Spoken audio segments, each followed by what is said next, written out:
just when you thought it was safe to go onto iTunes.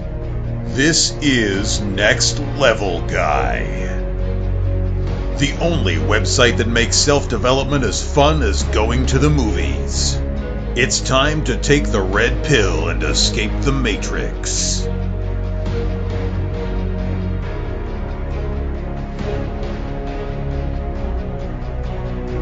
Hello and welcome to another episode of the Next Level Guy Show podcast with your host, Ian Dawson Mackay. Today's guest is author of The Appearance of Power, Tanner Guzy. Tanner has spent a decade in the world of menswear and even longer writing about it. He believes the most important question a person can ask is why, and discovered this question was hardly ever asked in the world of men's clothing. So he decided to set out and find out the answer for himself. From working with custom suits, to studying philosophy, to speaking to audiences of thousands, Tanner has unlocked the keys, the principles, and the philosophies of why men should care about the way they look and how it can transform your life. Tanner is married, he's got 3 kids, and he travels the world learning and teaching about masculinity and appearance, and helping guys expand their understanding of the way the world works by what we portray to the world by what we wear. In this interview, we discuss what our style portrays about us, how we can use fashion to transform our lives, and how we can start building our own appearance of power right now, starting today. Before we get into that, a quick word about our affiliates. I've got some awesome deals and some great relationships with some amazing companies. This allows me to obtain special discount codes, deals, and listener exclusives. Please go to www.nextlevelguy.com/affiliates for further information. Particularly loving the Triber Mentors book, which is a fascinating read by Tim Ferriss. It's like an encyclopedia of success. The Cognitive Enhancers, Alpha Brain, which you can get from onnit.com. If you want to get a better dating life and meet girls of your dreams, you should check out The Natural, and that's by the awesome RSD Max. And another gem is the super thin but really warm undershirts that I'm wearing by Under Armour. I wear them almost daily. I even wear them to my jiu-jitsu training. They're that good. They are the best shirts I've ever bought. Now, let's get to the interview with Tanner. If I met you in a bar and, I asked you over a drink what you did, and you had 30 seconds to reply, what would you say you did and who you were? So I would tell you that I help men learn how to dress in a way that's both authentic, but then also gets them better opportunities in their lives. I help them understand that good style is not only important because of how other people perceive us and how they treat us, but also because of what it says to us about ourselves, and it can help us expect more of ourselves, be better, aspire to do, and become more. That's some impressive answer. So, and was there a turning point in your own life that made you want to focus on men, masculinity, and improving style and that sort of thing? Yeah, I think that they're two kind of disconnected things that it's been fun to actually pull them together and see how they can work. When I was learning about the importance of style, I actually really stumbled upon it when I was in my early 20s. I was working a white-collar job, I was dating, I was hanging out with friends, and I just felt stagnant. I wasn't really making the progress that I wanted to. People at work weren't taking me as seriously as I wanted. The caliber of girls I was attracting wasn't what I wanted. I just felt like I was in kind of a rut. And I realized that one of the reasons that I was being treated like a kid was because I still looked like a skate punk kid.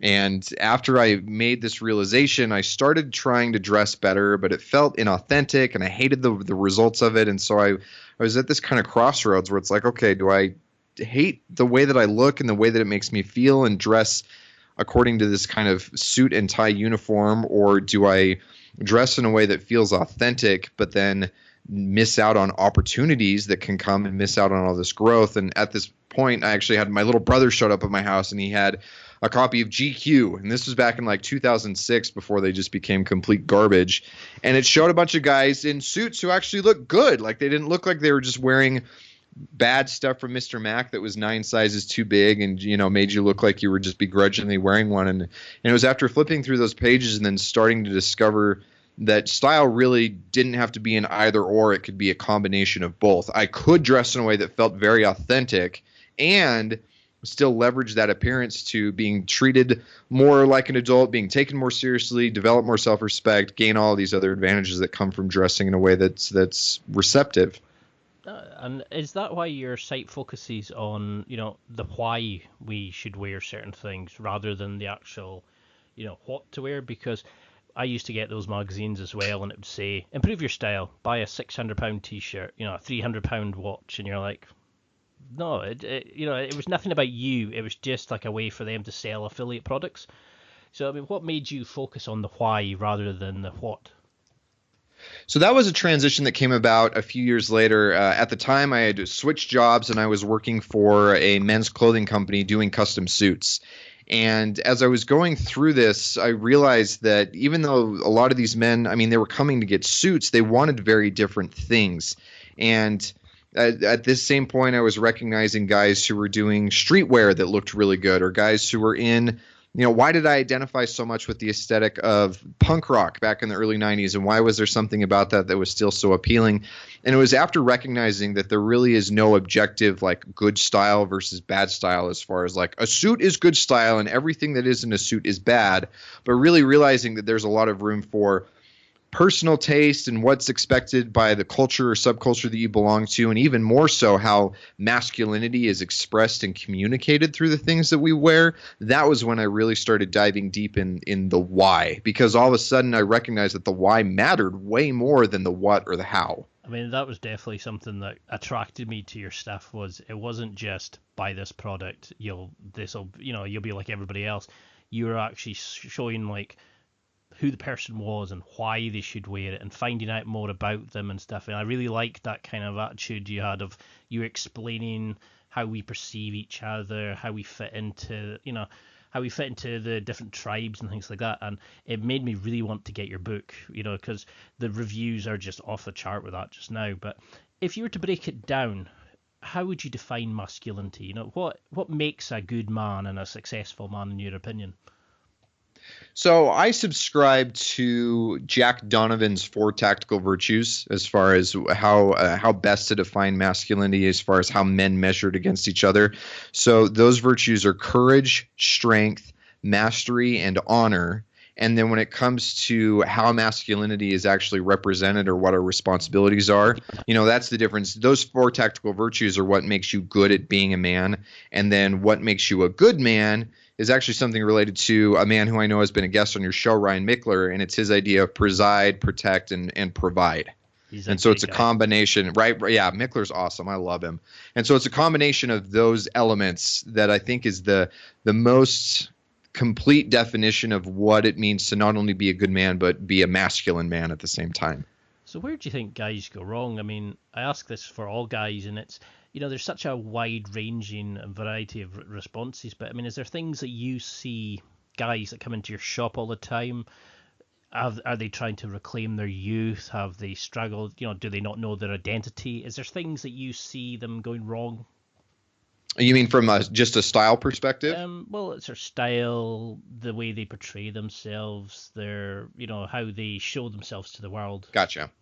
Yeah, I would say that the biggest mistake, it's one of two, and these two are very common. The first one I call aesthetic inertia, and this happens more often with older guys who are married. Maybe they have a couple of kids, maybe even their kids are a little bit older, and they still dress like they used to back when they were making big decisions in their lives. And so they may dress like it was 2005 or 1995 or 2012, but basically they get to this point where they are progressing and making big decisions and making these evolutions in their lives, and then they just get stagnant and their style stops evolving because they stop evolving. And so it's very easy to pinpoint. It's like, well, you feel like you peaked in 2013 because that's, super skinny lapels on your suits and these kind of weird things, or guys who have stuff that's even older from different eras and it's very obvious. And then the other mistake that a lot of guys make is they start to look towards whether this is something that prevents them from dressing better or it's something that they embrace when they start dressing better. They conflate the goals that men and women have when it comes to what we're trying to accomplish with our clothing. Because for women, what they're trying to communicate is things like youth and fertility and being just being agreeableness, or other things that are kind of associated with traditional femininity. And that's why eyeshadow exists, because it makes your eyes look bigger and it makes you look more innocent. Or that's why they wear high heels, because it projects both their chest and their rear end, and so it makes them look more feminine, and it has these curves, and so we kind of associate this idea of dressing well with looking good or looking pretty, making yourself look more appealing. Now, obviously, men are not wearing high heels or makeup or anything else, but what men really should be dressing for is this idea of looking more powerful, looking more respectable.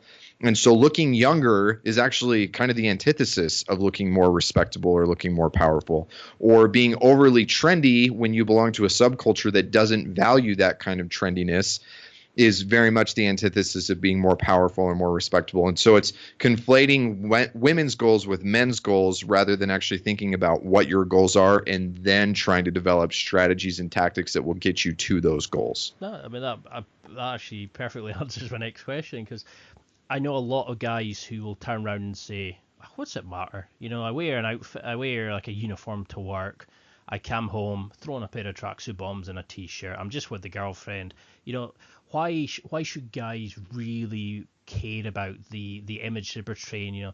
Is this something that affects our jobs, our relationships, or is this just another thing, another sort of superficial side of things? Why should we show so much importance to what we wear? Yeah, it's easy to be able to just write it off as something that's vain or shallow. And part of that is because there are plenty of people in the world who do use it as something that's entirely vain or shallow. You can look at con artists who have no substance in what they're offering, but they're able to trick and convince people into investing with them or trusting them or anything else, in large part due to the way that they dress and the way that they carry themselves. And so it's this deception, and it all is rooted in the shallowness and the superficiality of the way that we dress. Or you can see people who are successful, and they're successful in spite of dressing in a way that we consider to be poor or sloppy or really casual. And so a lot of times we feel like there's this disconnect between the caliber of who we are as men and the quality of how we're dressing. But what we fail to recognize is that those situations on both ends, they're outliers.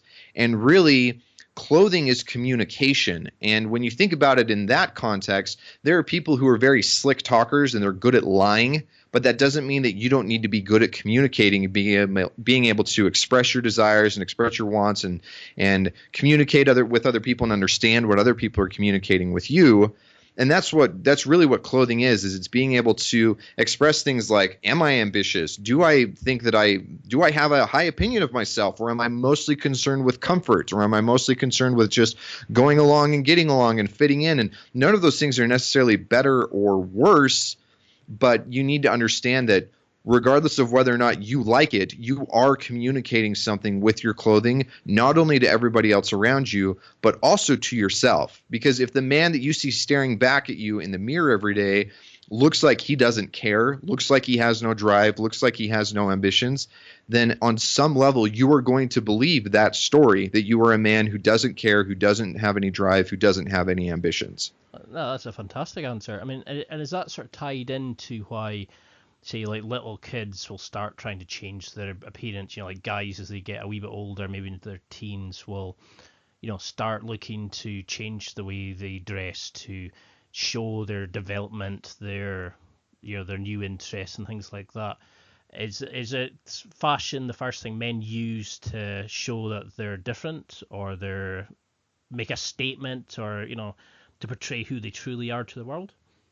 Yeah, 100%. I mean, when you think about being 12, 13, 14 years old, that's the stage where you finally start to see yourself as separate from your family unit. You really are kind of creating your own individual persona. The opinions of your peers may matter more than the opinions of your family or the authority figures in your life. And one of the ways that you start to separate yourself from your previous identity and establish your new identity, whether that's completely as an individual or your identity as part of a new group of people that you belong to, is you start to dress differently. I mean, that's what I really liked about your book, and also like your site was, it wasn't just that item. It was this will portray you to like this to this person. If you're wanting to fit into this tribe, this is how you should dress. I mean, when I took the archetypes test, I got rugged, and Oh, cool. when I suggested that to one of to a parent, she said, "Oh, you're definitely rugged." It was just that kind of. I wouldn't even have assumed I was that style. I think so few guys actually know what we are. So could you go into a little bit about what these masculine styles are? Is there really only three? Are we a bit of each, or do we kind of more, are we more defined into a particular role? Love this question, because the archetypes are something that I developed a few years ago at just going through this kind of teaching and observing process. And as I went through it, I recognized that just summing it up into these three archetypes, it to a very large extent is incomplete. So for your listeners who are unaware of what my body of work is, one of the ways that I help men better understand the direction in which they should be headed with their style is helping them figure out their relationship with clothing based on three different archetypes. And those are rugged, refined, and rakish. And what's the most important thing about this is to understand that it's not necessarily what clothing style you like best, but it's more about determining the way in which you interact with the world around you and then creating a sense of style that is actually reflective of that. So take rugged, for example. If you're a man who is more interested in working with your hands, you enjoy the outdoors, you enjoy the physical world and nature, and you don't necessarily care that much about politics or money or working with people, or you just like kind of the raw natural world, then you fit within that rugged archetype. And for the most part, wearing suits or wearing really fine luxury clothing isn't going to work within your lifestyle. It's not going to work with the way in which you interact with the world. Same thing for the guys who fit within the refined archetype, which is defined as far as men who thrive in the world of men. You enjoy rules and hierarchies and structure and civilization, and you can thrive based on money or status or connections or all these other variables. And then the rakish archetype is guys who you do best by being a rebel, by not going with the flow, by going against the grain, by being a little bit even Machiavellian or understanding that rebellion has its place. Those are kind of like the rock stars and the iconoclasts and these kinds of things. And a lot of guys will get hung up on, okay, well, what does rugged look like? Or what does refined look like? Or what does rakish look like? And the thing that makes it a good starting point but not complete in and of itself is, one, most of us have some combination of all three. I'm primarily refined, but I have pretty even doses of both rakish and rugged in the way that I interact with the world, and so my style should reflect that. Some guys may be primarily rakish or primarily something else with none of this or a ton of that. And so knowing how you fit within all that is a really good guidepost. But even then, let's go back to this idea of the rugged archetype. You could have an American cowboy or somebody who's a lumberjack or somebody who's in the military or somebody who's into like they're a survival expert. And yes, all of those men will fit within that rugged archetype, but they dress very differently. And that's because they're involved in different tribes or different activities, or there's different expectations of them based on their own tastes or their own subculture. And so this idea of the three archetypes is hugely helpful, but it's also just a springboard.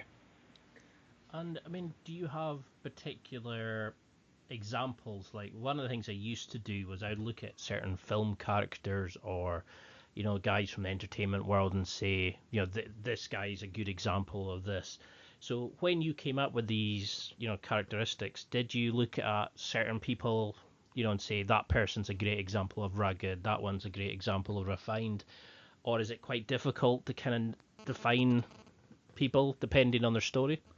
No, you can definitely pull from, especially when you're looking at people who are movie characters or they're big icons in their industries, because for the most part, these people who are so influential and so much in the public eye, they have to lean into their appearance even more because they understand the value and the importance of it with kind of this big spotlight being on them. And so, for example, the quiz that you took, and this is available to the listeners if they want to take it to find out what their archetype is, one of the questions that's on there is, who do you most identify with from kind of like a character perspective? And the three options are Indiana Jones, James Bond, and Tyler Durden from Fight Club. And they are very much, Indiana Jones is very much the rugged archetype. James Bond is very much that refined, and Tyler Durden is very much that rakish archetype. Because I definitely picked James Bond, but I actually love the Daniel Craig James Bond. It's the kind of it's not the fashion that defines him.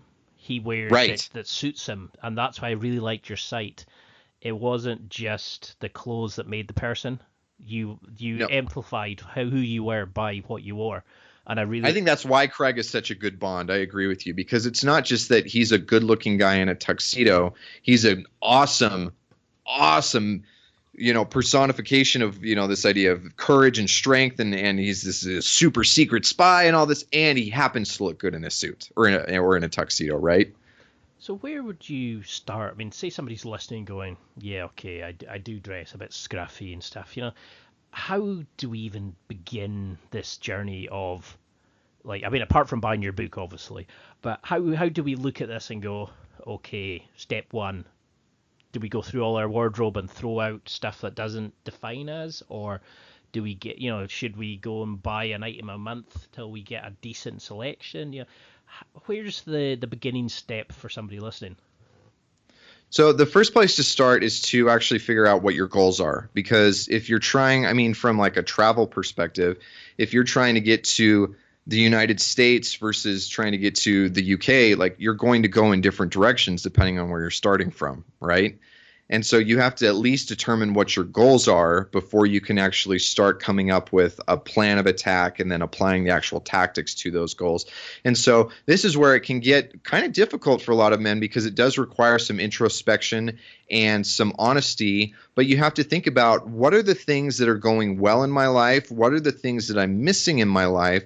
And how can my clothing either reinforce the things that are going well, or help compensate for or improve on the things that aren't going well? So, for example, if you're not making progress within your industry, your career is kind of stalled, maybe one of the things that you can do to help is recognize how other men within that industry who are higher up in the career ladder than you are, see if they're dressing differently than you, see if they're communicating a different story, if there's a level of competence or mastery or something else that's being expressed through their clothing that you are missing, and then figure out ways that you can start to emulate some of that so that you can look like you're one of these top tier guys, and then therefore start to act and be treated like you're one of these guys as well. Yeah, I mean, I definitely agree with that, because when I started in my current role, like, I worked full time in addition to this, I did the whole, I'd kind of dressed a bit down, because, it was just a jumper and a pair of chinos and a pair of shoes, because I was moving furniture around, I was helping set up for events and stuff like that. So it was functional rather than like style, really.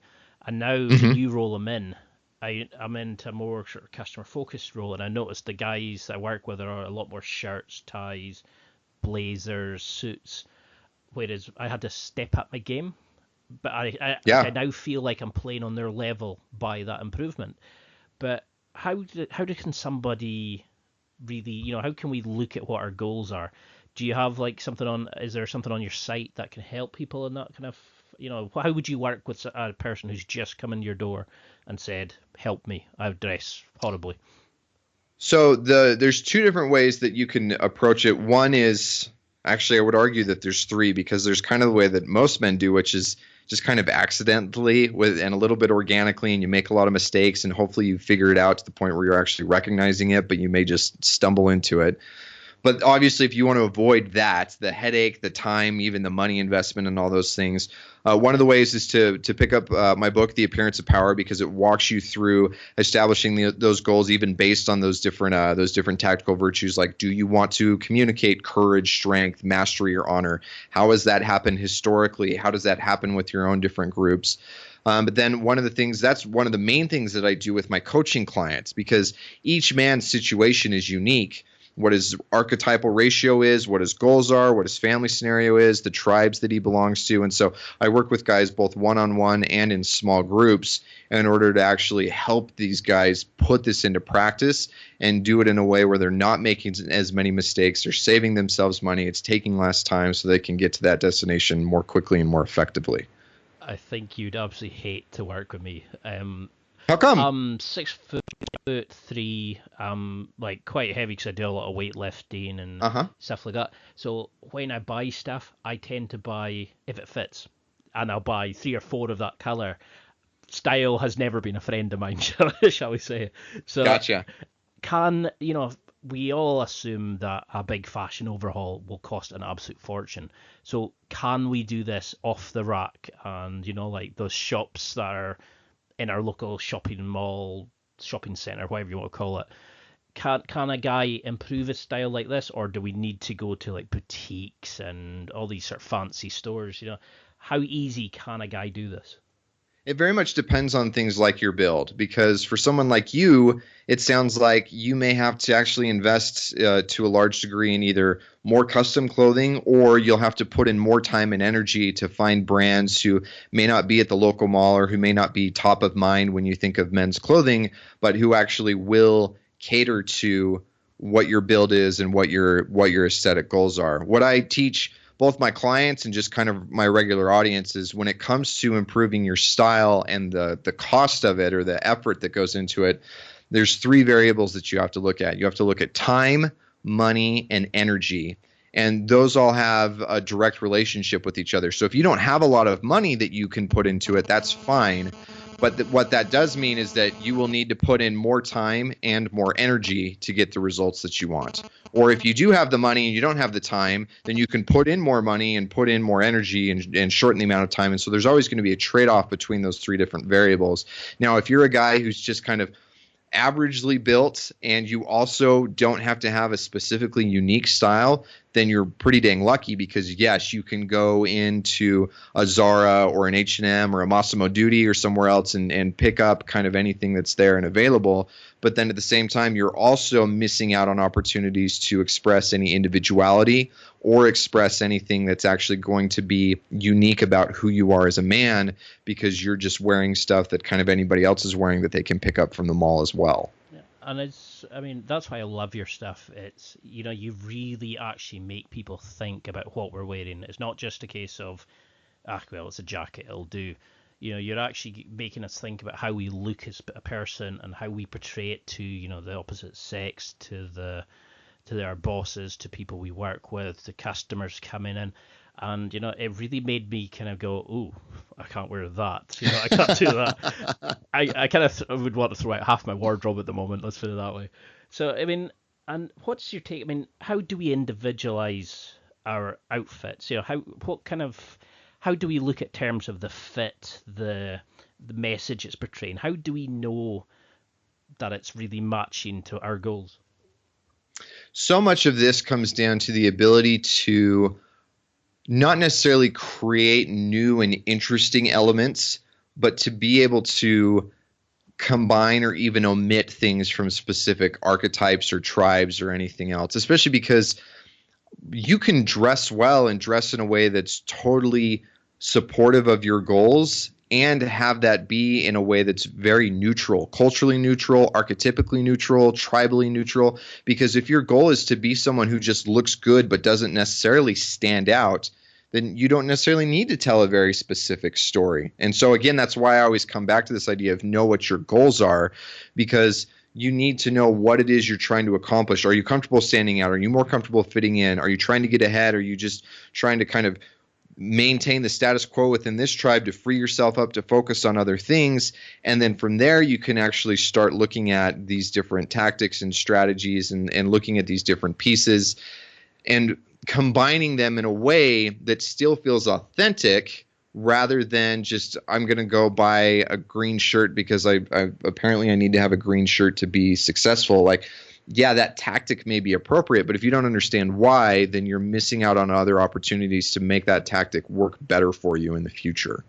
One thing I've recently been doing is getting shirts tailored. And what a difference it makes. You wear a normal shirt and you think, I need to wear a shirt. And if it doesn't fit right, maybe it's too baggy, too long, sleeves don't fit. It doesn't give you that, like, that feeling of grown up, even, I suppose, for a better term. But as soon as I put on the tailored shirt, I'm a different person. Is that something that we should be looking at? Should we be getting the tailored shirts? Should we be getting, like, how can we ensure that what we're doing shows us in the best light? Is it the best thing to do, start with a suit, get a couple of shirts, or is it really just down to each person? So, a couple questions in there, and I love these because it's fun to think about it this way. And let's talk about first why that tailored shirt works well, because some guys will think, well, that's awesome if you're big and in shape, but for me, being short and scrawny or big and overweight or anything else, a tailored shirt doesn't work. And the irony is, it doesn't necessarily look good on a man just because it shows off the fact that your build is aesthetically pleasing, but it looks good because of what it communicates. It communicates attention to detail. It communicates an actual concern for the little things. It expresses the ability to understand social situations. It expresses confidence in knowing what your body is and that you're not trying to hide it. And so all of those things can be communicated through a shirt that fits well, irrespective of what kind of shape you're in, how tall or short or fat or thin or anything else. And so again, it's the power of that communication that can be much more important than just the pure aesthetics of, is this proportionately pleasing on me? Okay. I mean, what I really liked was you didn't just give out the exact same, you see it on all these other men's sites. Here's the 15 things you must buy. And you think it doesn't show you how to wear them, how to fit it into what you're wearing. Whereas you do focus on, you've got some great examples of the staples for guys, but I often wondered, like, if style is individual, can there be such a thing as staple items that every guy should own? Or are these, can all guys really wear these things and be individual and be fashionable and stylish and be true to themselves? That's what's so fun about this idea of having staples or essentials or anything else, is they work well as a starting point, and they work well from the perspective of there being relatively culturally and tribally neutral. So, for example, you take a pair of dark jeans with a white button-up collared shirt, or a button-up shirt that has a collar on it, and a pair of like white sneakers. Okay. That's something that works pretty well, but it definitely leans more refined and rakish than it does rugged. And if all you did was swap out those sneakers for a pair of work boots, then that definitely helps it lean more rugged than it does refined or rakish. And so you can start with these things as a starting point, but you never want to be beholden to this idea of, I have to have these 30 items or these 15 items. And in order for me to be able to be in style, in order for me to have my image work for me, then I need to know what the upcoming trend is for spring 2018 and the 5 shoes I need to own for that season in order to look like I'm ahead of it. Like, none of that stuff is necessarily super applicable, especially because even with these ideas of staples or timeless style or essentials or anything else, you go back 500 years and none of that matters. You go forward 500 years and none of that matters. But the principles of communication, expressing tribal identity or individuality, or what it is that defines you as a man, those kinds of things have been expressed through clothing and will continue to be expressed through clothing forever. So are there, like, general no-nos? Are there things that you should just not do regardless of what archetype you are? Is there fashion no-nos that every guy should follow? I kind of love that I've never had this question, actually. I'll be asking for your tax records and all that. I know, right? I would say that the only no-nos are things that are going to be, and again, it's not necessarily like, don't ever wear this item, because you can take something like a skirt and worn in the right context. It's not actually a skirt, it's a kilt, and so the application of it and the way that it's perceived and what's being communicated is important. And so you just have to factor in, I would say the big thing to make sure is you don't want to look like a child and you don't want to look like a woman. And as long as you're doing those two things, or as long as you're avoiding those two things, then everything else can kind of be working for you rather than against you. Yeah, I really like that kind of, that kind of general rules, that it gives you that open play to change and adapt. Because I've seen ones where, guys get transformations and they put, like, what some would call a skirt on them, but they wear it in a certain way that they go, oh, okay. That it fits into the person. I think it was the Try guys. One of them was very kind of outlandish, and he was very Eugene, and he wore what some would say is more feminine clothing, but he owned it because he adapted it to his style. It made it part of him rather than just an item that kind of just stood out. So Yeah, and I can certainly see the value in that. And what's interesting is I know from me and my own perspective, I don't fit within that tribe. And so I would see that and go, that's just effeminate. I don't care. But that's my injecting my own personal taste. And if it works for him, and that's the thing, I think a lot of guys will look at clothing as kind of like on a moral spectrum where it's right and wrong. And really it's not. It's just whether it's effective or ineffective. And so if what he's wearing is effective for him and his goals, then he's using his clothing appropriately. If it's not, like if he's wearing if that Eugene guy shows up at an oil rig in South Dakota, like the way that he dresses, the way that he acts, the way that he carries himself is not going to do him any favors. So it's ineffective for what his goals would be in that kind of environment with that group of people. Yeah, I mean, this is why I love the way you look at things. These are things that so many guys don't even bother. We start going to the gym, we start try to learn a new language or be better with women and stuff like that. But nobody ever tells us this sort of thing as we grow up. We look at our fathers who maybe dress in the old grandpa jumpers, the old pair of jeans and stuff. We don't learn this as kids, and it's a real sad state of affairs. I mean, I love the way that you stand out, but you fit into the tribe, but fine well from looking at you what you do. That you were a speaker at the men's 20, was it the 21 convention? That Yep. You knew straight away that you were you were the power guy, you were the guy there to make the speeches. Whereas you look at some of the other guys who maybe haven't fitted in, you can tell them apart. So Can you give an example of how we can use accessories? I mean, I noticed that you've got an amazing ring. Could you tell me a little bit about it? Is it like a family heirloom, or is it something that you've picked to help accentuate what you've got? I love the idea of trying to figure out accessories because they're always easier to incorporate when there is a story to them. There's certain things that I honestly, so the ring that you're talking about, it's a big lion head that's on, I wear it on my forefinger on my right hand. And I really do wish that it was something that my dad had worn or that my grandpa had worn. And I have things like cufflinks or tie pins or stuff like that are from family. And I hope that this ring is something one day that my son will be interested in wearing. All those heirlooms have to start somewhere. But if you have something that has a story to it, something that has an association with an accomplishment for you or something that you've done, then it certainly makes them a lot easier to wear. So the lion head is part of my logo.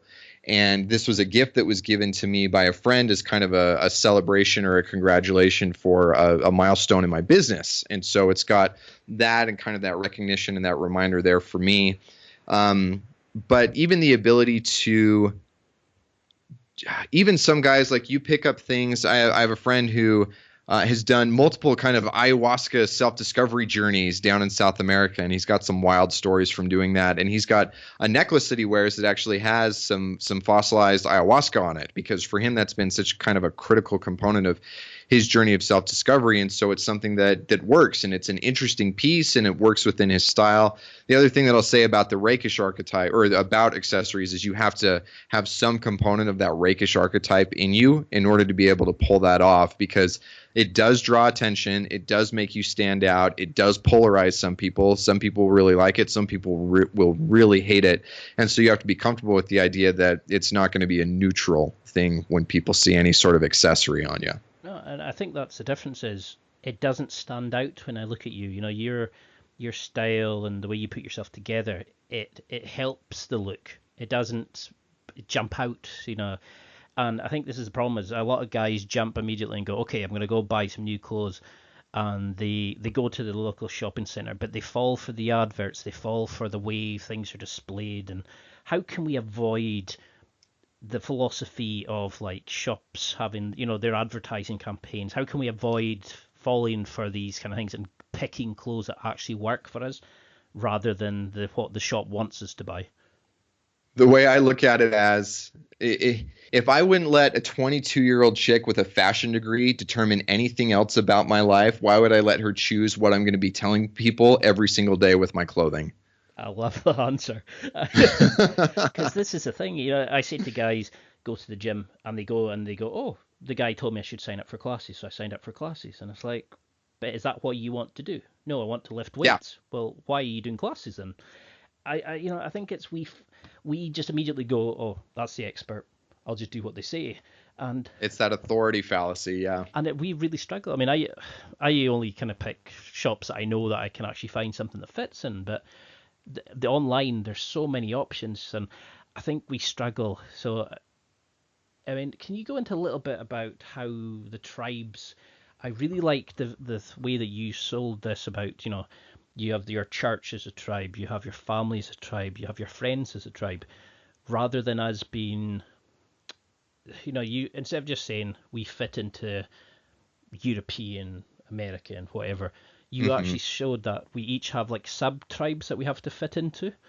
How do we balance work, religion, sports, friends? How can we make sure that how we're dressing and our masculine image we're portraying fits into all the different tribes we've got to be part of?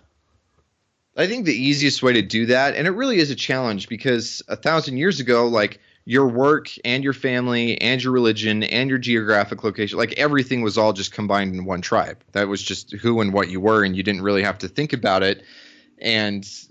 But even then, those different tribes wore clothing that visibly separated them from other tribes. That was how you knew who your people were and who they weren't. And those lines were much more demarcated. Whereas now you're right.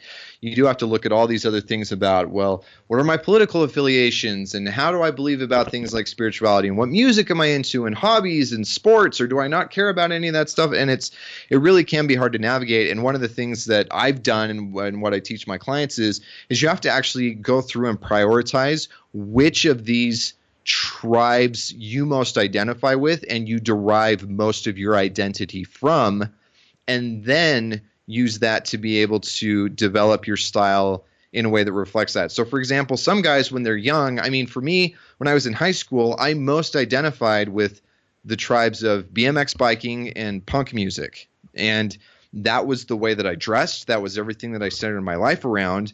And it was, during that transformation in my 20s that I realized that music and a hobby, they're not bad things, but they are not the things that my primary identity should consist of. Like, I need to be way more than just what I do when I'm not at work and the music that I listen to. And so it's going through and prioritizing, is it a church that I belong to? Is it my family and their expectations of me? Is it my role as a father or a husband or just a boyfriend?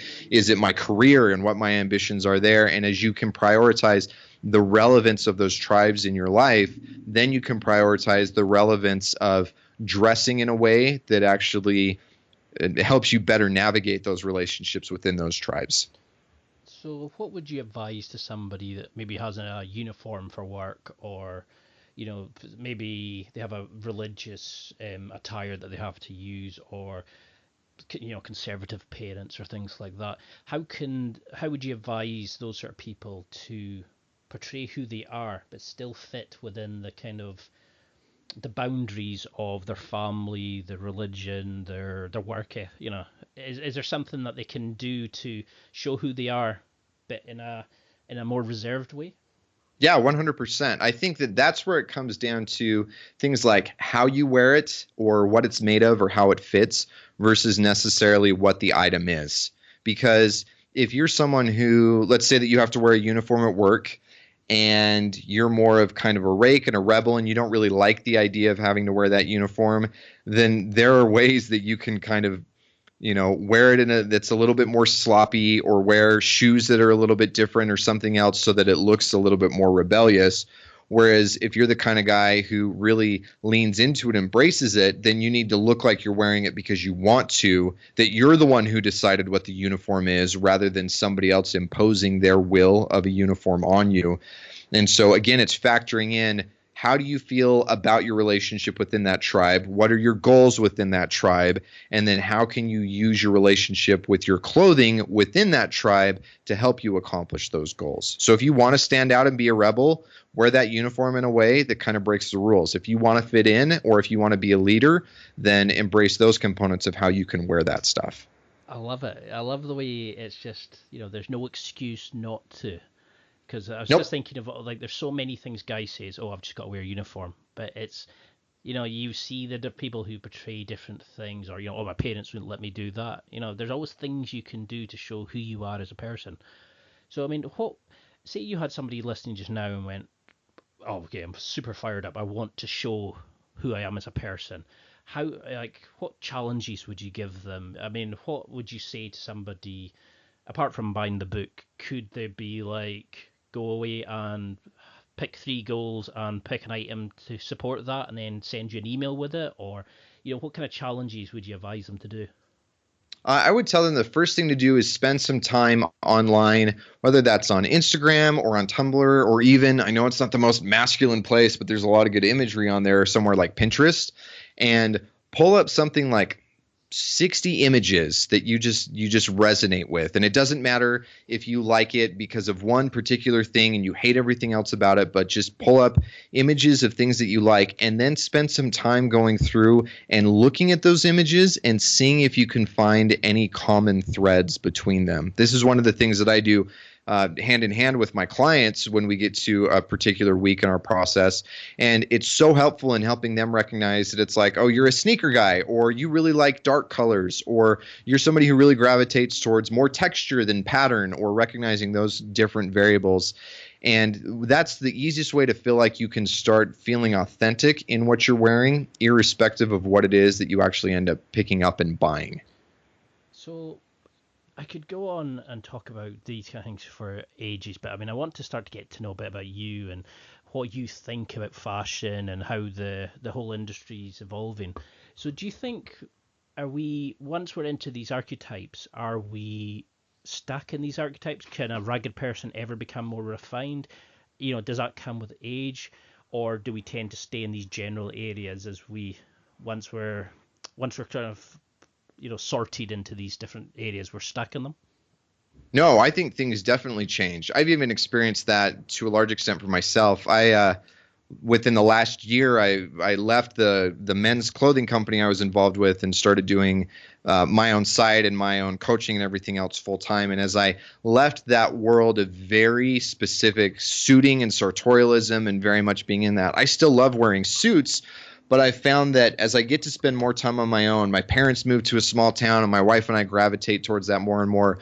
I'm finding more and more of this kind of latent, rugged component to not only how I want to dress, but also just how I want to live my life. And most men, we should be evolving. We should not be the same man today that we were 5 years ago, nor should we be the same man 5 years from now that we are today. We should be growing and evolving, and some of that may be tribal, some of that may be related to archetypes, some of that may just be related to our own kind of goals and ambitions. And if those things change, then our style should be changing and evolving with us. I love that. I love the way that you look at it with me, is that we're just never finished. We always keep going and going and going. So could you give me an example of, what was the worst fashion trend or fashion item that you owned? What do you look back on and go, oof, I can't believe I wore that? I've been trying to dig through old photos at my parents' house because I want to be able to demonstrate these things to my own audience, to show that, you will make mistakes, and sometimes you have to cross lines in order to be able to find out where the lines actually are. But I mean, geez, there's so many. Even just little things like, I remember back in the early 2000s, just a little thing of like wearing my belt, but so that the belt buckle was all the way over on my left hip instead of centered between my hips, which is fine if you're wearing that with a pair of skinny jeans and a t-shirt at the skate park. It doesn't work if you're trying to do loans at a bank. People are coming to you to ask for money and stuff like that. I remember there was one day in high school where I don't think I've ever actually talked about this on any of my own channels or any other podcast interviews or anything before, but there was one day where I just wanted to kind of gauge and see what the reactions were. So I wore a turtle costume to high school. I was a junior, and I ended up wearing that all day just to kind of see how different people would respond to it. And that was kind of humiliating. It was funny for like the first like 2 periods, and then after that it's like, oh crap, I'm committed to this thing all day. And Yeah, there's a lot. I've made a lot, and that's why I know a lot of this stuff is I've spent thousands of hours and made so many mistakes learning about how all this stuff actually works. Well, I suppose if you're not making mistakes, you're not learning, as they say. No, not at all, right? Of all the things I thought you'd say, a turtle costume was not the one that you picked. I'm seeing you just now in that, that yellow suit jacket and the smart trousers, and you're all like really powerful up on the stage for that talk, and then all of a sudden, I'm now seeing you in a turtle suit. I gotta find those pictures. I really do. And I mean, obviously that wasn't like a weekly uniform for me, but I really was dumb enough that I thought, yeah, I'll wear this to school today and see what happens. And I had to commit to it all day long. And yeah, that was definitely a mistake. So what do you think was sort of holding you back then? Like, what made you, like, when you look back now, do you see something that's stopping yourself and other men becoming the guys that they can be? Is it that we just don't get like father advice to show us how to dress, or we don't know where to go because women kind of, I suppose, they get over sexualized more?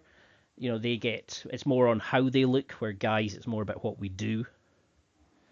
Yeah, I think for me, my own situation was a little bit different because, so my parents, when I was in fourth grade, they took me out of our regular public school and put me in a private school. I'm not sure if that's the same terminology you use over there, but basically from a government school into a private institution. And I had to wear a uniform. And I remember 7th and 8th grade being really difficult years for me because all of my friends at home in the neighborhood and all the friends that I would ride my bike with and go to concerts with, they all could wear whatever they wanted. And I would get picked on because I was wearing a school uniform. And so for me, when I went back to regular school in 9th grade, it was so nice to finally be able to wear the band T-shirts and wear the BMX clothes and that kind of stuff. But then the problem is I was so fixated on that I held on to that clothing long after those hobbies became my primary identity. I mean, those were my primary identity in high school, but by the time I was 23, 24 and making these big transitions in my life, they weren't. And so many of us want to hold on to the sports that we're into, or the music that we listen to, or the movies that we watch, or nerd culture this, or sports culture that, or anything else, that we don't recognize that those things are not bad in and of themselves, but they should be secondary or kind of additional accessory components of what our identity is, as opposed to the primary thing of what our identity is and what it should be. And if we can figure out what our primary identity is and what it should be, and then figure out how to express that to the world around us through our clothing, then that's where it becomes not only more effective, but it actually becomes kind of fun to figure out how to dress better. Okay, so see these people who say things like you should always dress the level above the majority in your office. If the common outfit's like a jumper and a pair of chinos, you should wear a suit to the office. You want to be the person, the level above everybody else. Would you agree to those kind of things, or do you think that just makes you a fake version of somebody?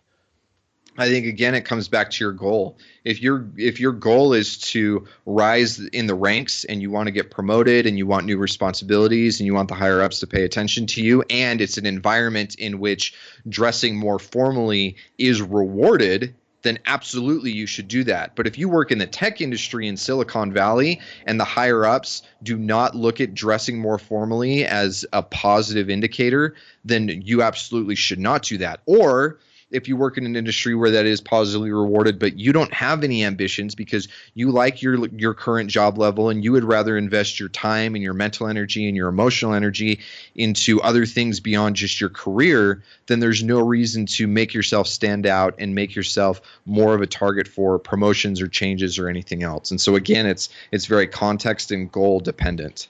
So how would you advise somebody who maybe wants to dress in a certain way, but is friends with, guys who are, like maybe they're rugged, they're wearing the lumberjack shirts and the work boots, but, somebody's maybe a bit more refined and is a bit, a bit posher and a bit better dressed. It's, the modern way of looking at it is, how can guys make sure that they're true to themselves, but still fit into the tribes? Have you had any issues with like fitting in with friends who maybe are dressed differently, or you're seen as not fitting the mold of that particular tribe. Yeah, and I think one of the things that's most important is to recognize that everything has a cost. And sometimes my own personal taste or my own feelings of liking what I'm wearing and the authenticity that comes with it can come at the cost of fitting in within a tribe or being able to enjoy a tighter relationship with some people. And that's not fair, and that sucks. But that's the reality of it. And so what you need to do is look at the situation and assess, well, what's more important to me? Is it more important that I fit in and that I look like these other guys and I get the opportunities that come from that? Or is it more important that I stand out, I feel authentic in everything that I'm wearing, and I love everything that I'm wearing? And then after you've evaluated which is more important, then you can make a decision from there. The other thing that I would say to that is a lot of guys will initially start to get grief from some of their friends when they start dressing better. And there's a huge difference between your buddies just being good buddies and teasing you, because that's one of the ways that we interact with each other as men. Like, by all means, if your buddy starts dressing differently, give him a little bit of a hard time. But if it becomes a prolonged thing, or it really does affect your relationship, or they start to resent you, then maybe those are not the guys you want to be investing real time and energy into that relationship with anyway. Yeah, I mean, I think that's the problem is we do evolve and we do outgrow people, but we try to keep in and we hide certain factors of ourselves to suit the general, what's the word, thesis of the group. Whereas it's maybe not who we are, and I think that's why a lot of guys start drinking heavy, they start doing drugs, they act out because they don't know how to show the world who they truly are and still fit in with their friends. And like you said, it's maybe not the type of people that you want to be with. So how do you make sure then, how can we help the next generation of guys, like your sons, your nieces, nephews, all these kind of people? How do we make sure we can help them dress better and dress to who they truly are, not to a fashion trend? So one of the things that I do with my own son, who's 3, is, and obviously he's at an age where he's pretty young. It'll be a lot of fun. I'm actually very much looking forward to teaching him more about this stuff as he gets more like 8 or 9, and then certainly through his teenage years. But one of the things that I do as a dad is I help my kids understand that there are expectations for them to wear things in certain environments or around certain people. For example, tonight we're going to a Christmas party. And it's going to be a neighborhood Christmas party, and my kids are not going to be wearing jeans that have holes in them and kind of ratty t-shirts. I have no problem with them wearing that stuff to the skate park, but that's not what is appropriate for this kind of environment. Will there be kids there who wear that stuff? Absolutely. Do I think my kids should not hang out with those kids? Absolutely not. But I'm instilling in my kids the understanding that certain locations or environments or events or things, there are expectations that we dress in certain ways. And then as they get older, I can start to help them understand that you're communicating things or you're expressing different things. And I think really the most important thing is helping younger men understand, because we get this on a subconscious level. That's why in high school you dress like your friends and your clique looks different than the other cliques. And I mean, we're very tribal, and we all, to some extent, understand that clothing communicates that tribal loyalty, but it's just being able to talk about it and articulate it in a way that we can actually learn from it, as opposed to just kind of blindly trying to figure it out naturally. So how should we analyze this? Like once we start making the changes, how do we know we're doing this well? Is there changes in people's behavior? Should we look at how we feel, internalize it? Or is it a case that we start achieving more goals, or how do we know we're on the right path? All 3 of those. When you're doing it right when all 3 of those are working in conjunction with each other and they actually start to get kind of synergistic. When your relationships with people are becoming ones where you're treated with more respect, authority, those kind of things. When you feel more authentic and you actually don't resent what you're wearing or just feel like, oh, I'm just putting this on because it's clean, and you actually see yourself starting to accomplish more things, that's when you know you've dialed this in the right way. Well, now's time for my favourite part of the interview. Like, I've still got literally about another 3 pages of questions. I could listen to you talk about this all day because I find it so fascinating. That's awesome. If I was to throw out some prompts to you, if you just come back with, the first thing that comes into your mind. So, for example, your favourite movie. Bill and Ted's Excellent Adventure. Very good choice. So what would you say is the guilty pleasure of yours? You know, what are you maybe not ashamed, but what do you feel bad about admitting to? Punk rock covers of pop songs. I love lifting to that stuff. And I did notice, that you lift in that, but do you still have these T-shirts, like the punk T-shirts and stuff like that? I do. I use them either in the gym or as just kind of like pajama shirts now. And what kind of bands are we talking? What was the inspiration when you were younger? Oh man, that's where it gets really embarrassing because it's not like cool like 80s punk rock. It's like 90s and mid 2000s like pop punk and ska music.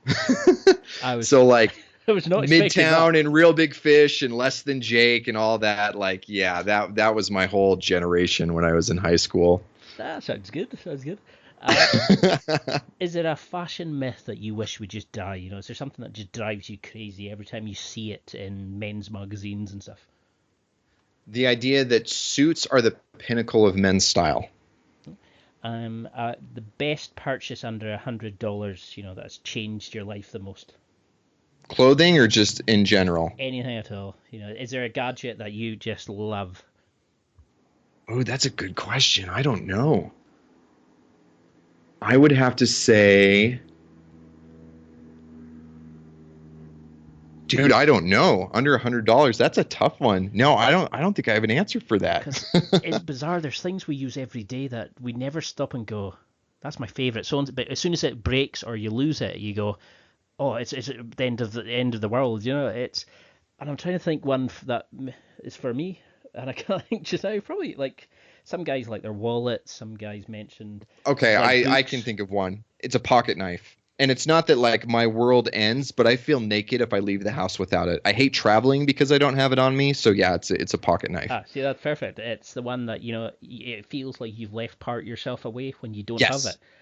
Yep. So can you give me an example? You have 5 spare seats at a dinner table, and you can go real or fictional, alive or dead. Who do you invite to your ideal dinner party? Woohoo. Okay. George Washington, Joseph Smith, who is the founder of the Mormon Church, which I belong to. I would go with Genghis Khan. He would be super interesting to have a conversation with. That's a party and a half already. Right? That would be so wild just right there. I would also go with John Locke. That's who my son is named after, just his whole idea of Enlightenment philosophy and everything else. And then I would say Socrates. That's some interesting choices. The guy that started your church and the guy that probably populated half the world at the moment. It's the same thing. Right? So what's the ideal goal for everything? How can fashion keep evolving? Can you keep the site going for ages? How do you keep building content, or will you get to a point where we can't talk about fashion anymore?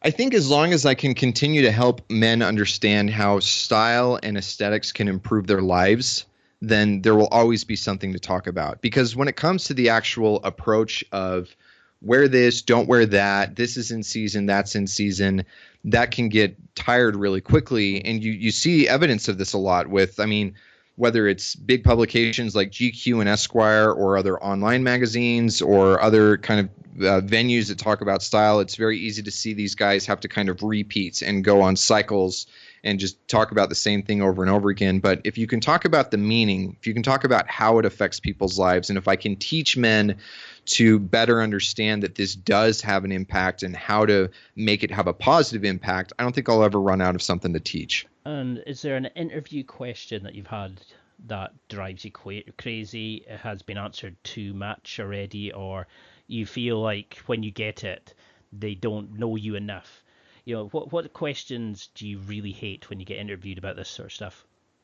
The ones that bug me the most are the ones that are very like, what's the one item that no man should have in his closet? Because those obviously give away that somebody hasn't really digested or even, spent any time with my content, because they're looking for prescriptive, tactical advice as opposed to understanding that it's context, it's goal oriented, it's strategic, as opposed to that other way of going. Because there is a time and a place where cargo shorts are appropriate. There's a time and a place where flip-flops are appropriate. There's a time and a place where basketball shorts are appropriate. And so anybody who kind of asked me to say, strike this from ever having existed, doesn't understand my content. And that's why, when I seen your stuff and it was like, oh, another men's fashion site, and I was like, oh, he's not just giving the same rehashed advice. He's actually making you think and bettering people's lives from your content. And you've helped transform so many people. You have some amazing hits and reviews on like the book from Amazon. Have you seen a client transformation that's blown you away? Yeah, I got to tell you, working with my different clients, in fact, as soon as we finish up our call, then I'm going to be jumping on with a client call right after that. And I don't think I've had a single client who hasn't had some real life major changes. And what's fun is that I have a couple who I can't even use like real before and after photos, because they don't necessarily look super different to an untrained eye, but to them, their understanding of fit or texture or the way that they're expressing themselves can totally change. And so I've had clients who have been able to get their businesses, really start seeing some results because their branding has now been on point, or they've had their relationship with their kids improve because it's easier for them to see them as authority figures whose opinions matter, as opposed to just, some slob who cares about what people at work think, but then just gives up as soon as he gets home. Or there's been a lot of them, and it's fun to see all of them. I think we all know guys like that. So if a guy's listening to this, you'll have made some major funds from this. I mean, I definitely want to have you back on, because you could use me. You could use me as a case study to improve. But I want to show guys just like how amazing your stuff is and how life changing it can potentially be for them. So what do you want them to take from this interview? I want guys to take the idea that what you wear has meaning. Whether you like it to or not, it does. And so you can either bury your head in the sand about it, or you can embrace it and make sure that the meaning that's in there is the meaning you want to be in there.